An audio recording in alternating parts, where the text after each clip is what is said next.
have nowhere to hide today because the consequences of your actions are very, very clear.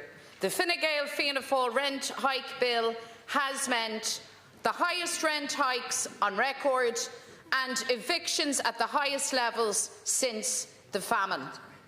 You've chosen deliberately to side with corporate landlords and with vulture funds. Those are your choices. But I have to tell you that it takes a very particular type of Sleeveen to stand in this House and suggest that it is okay for families to face a rent bill of €30,000 a year in Dublin and €27,000 a year in Galway. A very special kind of Sleeveen politics from Fine Gael and Fianna Fáil. Shame on you. Shame on you. Time is up now, but I would ask you on behalf of the House to withdraw the name that you've just used. Will you withdraw that? A Sleeveen is a Sleeveen. That's fine. A rose by any other name and a Sleeveen by any other name. Shame on you in the faith. Time is up.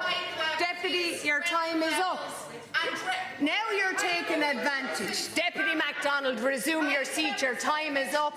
Taoiseach, that's your record. Don't you dare lecture the rest of us on the opposition benches. Taoiseach to respond. Taoiseach to respond.